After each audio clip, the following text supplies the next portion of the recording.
당신이 찾던 무서운 이야기 고비의 TV.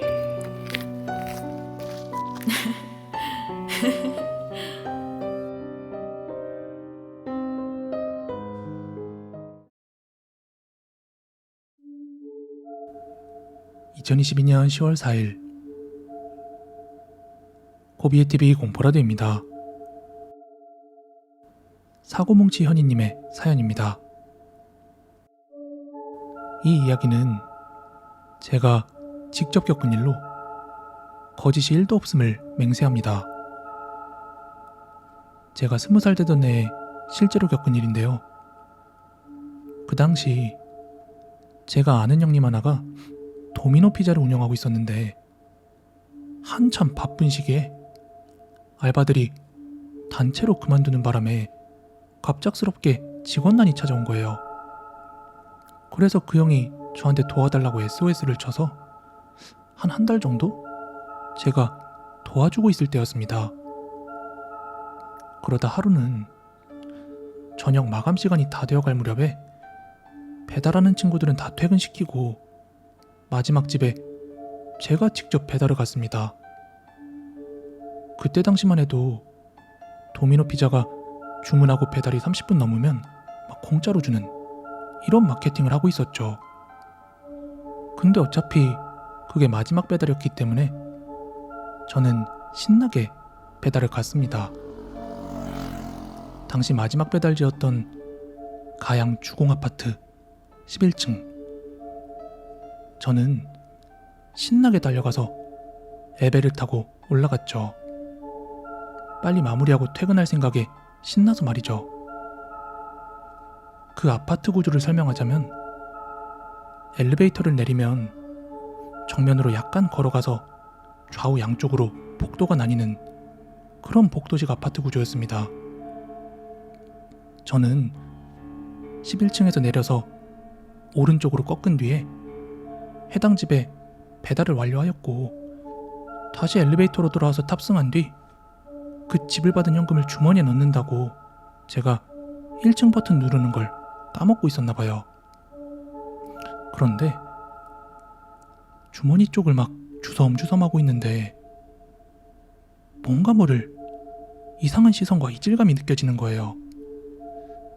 근데 혹시 엘리베이터 오른쪽 문에 조그맣게 나있는 그런 네모난 창문, 요거 아시죠? 저는 문득 그쪽 창문 너머를 바라봤는데 오른쪽으로 꺾이는 복도 끝에 누군가 쪼그리고 앉아있는 겁니다. 절반은 보이고 절반은 가려진 상태로요.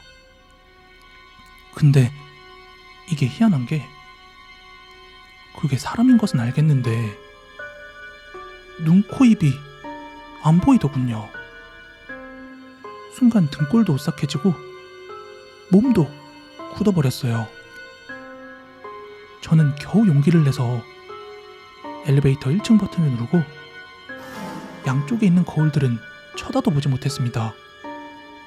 혹시라도 뭔가 다른 게 보일까봐요.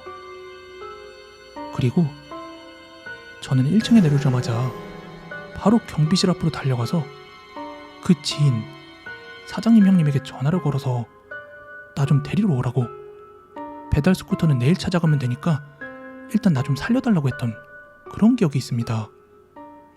그날 진짜 저 한숨 좀 못 잤습니다. 그리고 제가 겪었던 두 번째 경험담은 제가 한때 민물낚시를 즐겨 하던 때가 있었는데 특히 밤낚시를 좋아했습니다. 밤에 보는 찌올림은 완전 예술이니깐요. 하지만 지금은 안 하고 있습니다.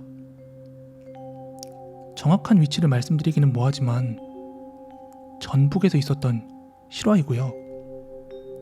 일반 승용차로는 올라가기 힘들 정도로 거친 산길인데 거길 쭉 따라 올라가면 나오는 조그만 저수지가 있습니다. 참고로 산 밑에는 주거지도 없고 걸어서 올라갈 수 있는 거리는 절대 아닙니다. 저녁이라면 더더욱이요. 주변에 아무런 불빛도 없는 칠흑 같은 길입니다. 오로지 낚시인들만 아는 그런 곳? 그날은 그곳에서 해가 지기 전에 미리 채비를 하기 위해서 조금 서둘러서 갔습니다. 그랬더니 거기에는 이미 어떤 조사님이 두 분이나 계시더라고요.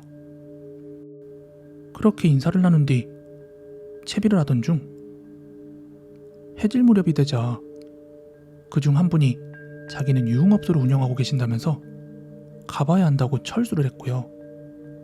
그리고 나머지 한 분도 밤샘을 할 계획은 아니셨던 건지 인사를 나누시고 또 철수하시더군요. 그래서 혼자 조용히 앉아서 밤하늘의 별도 보고 잔잔한 물속의 찌를 보면서 그 조용한 정막을 즐기고 있었습니다. 참고로 이럴 때는 신경이 예민해져서 작은 풀 스치는 소리까지 다 들립니다. 그런데 진짜 숨 넘어갈 뻔한 상황이 생긴 거죠. 불과 한 5m쯤 옆에서 갑자기 어느 할아버님이 "젊은 양반, 뭐 좀 잡혀?" 이렇게 물어보시는 겁니다. 분명히 다가오는 인기척도 없었고 불빛도 없이 어떻게 그 험한 산길을 올라왔을까요? 저는 순간 놀래서 아무 말도 못하고 있는데 조용히 한마디 하시고는 다시 좀 멀어져 가는데 이게 내려가시는 것도 아니고 위로 올라가시더군요. 지금 낚시하고 있는 그 자리가 몇 년 전에 처녀가 목매달아 죽은 자리야. 아무 생각도 안 들고 너무나 겁이 났어요.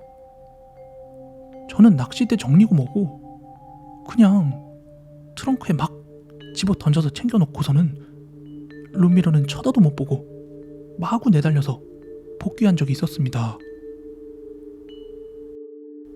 오늘 준비한 무서운 이야기는 여기까지고요. 여러분께서 직접 겪은 이야기 아니면 알고 계신 이야기 뭐든 좋으니까 아래에 보이시는 코비에TV 네이버 이메일 계정으로 제보 부탁드리겠습니다. 가시기 전에 좋아요, 구독하기 꼭 좀 한 번씩 부탁드리고요. 저는 내일 더 무서운 이야기로 찾아오도록 하겠습니다. 감사합니다.